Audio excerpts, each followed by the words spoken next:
Comment faire baisser la glycémie en cas d'urgence? Une personne qui souffre de diabète ou d'autres problèmes de glycémie doit surveiller en permanence sa glycémie. Elle détectera ainsi tout problème à temps et pourra agir en conséquence. Si vous souffrez de diabète, vous devez savoir comment faire baisser la glycémie. Un taux élevé de sucre dans le sang ou l'hyperglycémie se produit lorsque le corps ne peut pas déplacer efficacement le sucre du sang vers les cellules. D'une manière générale, cela est dû à un manque d'insuline. On parle d'hyperglycémie lorsqu'il y a 124 mg de glucose par décilitre de sang avant un repas.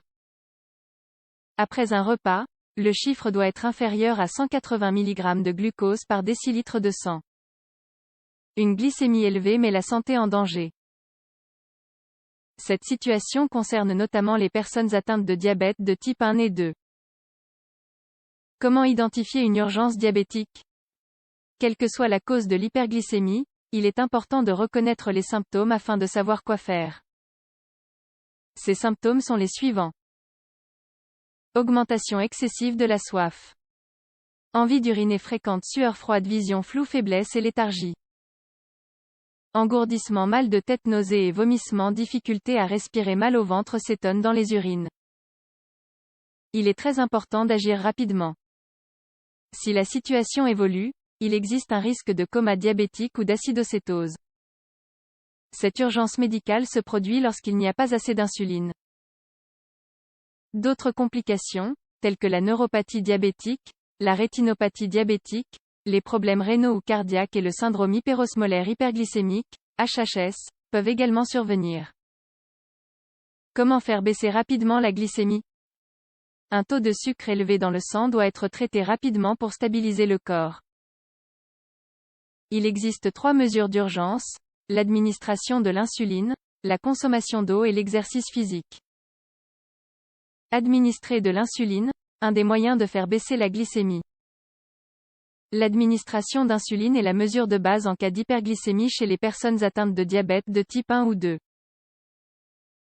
Cette mesure est d'autant plus importante lorsqu'il y a plus de 250 mg de glucose par décilitre de sang, car le risque de coma diabétique est important. La première chose à faire est donc de mesurer le taux de sucre dans le sang. S'il est très élevé, la meilleure chose à faire est de se rendre dans un centre médical. S'il est élevé, mais pas extrême, il convient d'administrer une dose d'insuline pour corriger le problème. Il est important de noter qu'une amélioration significative ne sera observée qu'entre 2 et 3 heures après la prise de la dose de correction. Par conséquent, évitez de prendre une nouvelle dose avant ce laps de temps, autrement vous risquez de provoquer une chute soudaine de la glycémie. Buvez de l'eau. L'une des raisons pour lesquelles la glycémie augmente est la déshydratation. Lorsque vous ne buvez pas assez d'eau, certains composants sanguins, comme le glucose, deviennent plus concentrés. Par conséquent, il est conseillé de boire beaucoup d'eau, surtout lorsque vous commencez à ressentir une soif inhabituelle. Une bonne hydratation conduira à une plus grande production d'urine, ce qui favorisera l'élimination de l'excès de glucose dans le sang tout en reconstituant les fluides dans le sang. Faites de l'exercice. L'exercice est un moyen très efficace de réduire un taux de sucre élevé dans le sang. Même une marche de 15 minutes peut avoir un impact majeur sur cette condition. L'exercice physique est fortement recommandé pour ceux qui ne prennent pas d'insuline.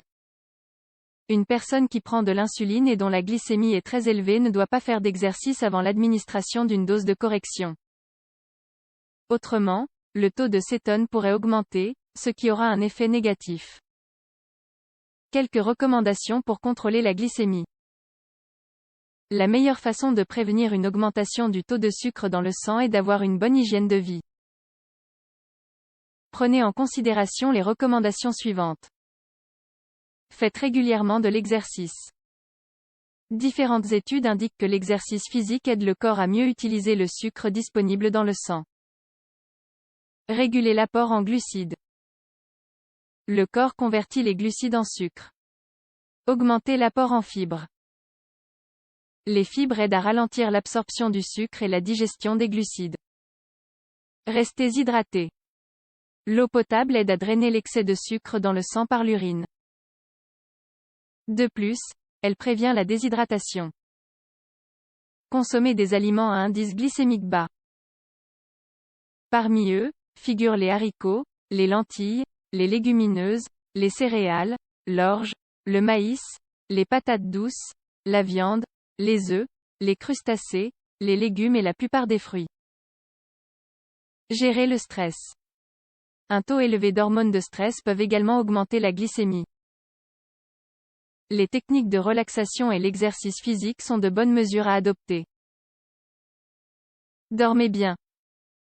La mauvaise qualité du sommeil affecte l'activité d'importantes hormones métaboliques, ce qui affectera la sensibilité à l'insuline. De plus, un mauvais sommeil favorise la prise de poids. Consommez des aliments riches en chrome et en magnésium.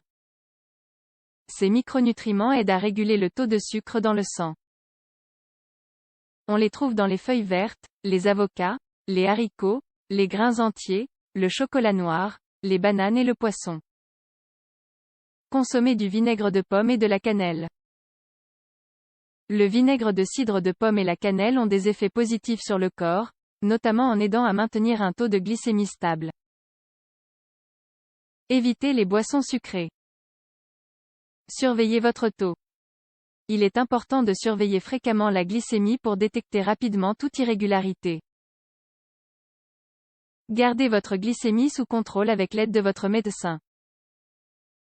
Une personne qui souffre de diabète ou d'autres problèmes de glycémie ne doit pas modifier son alimentation ni essayer de nouveaux aliments sans en parler d'abord à son médecin.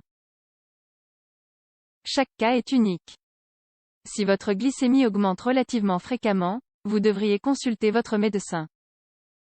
Une telle instabilité entraîne des conséquences négatives.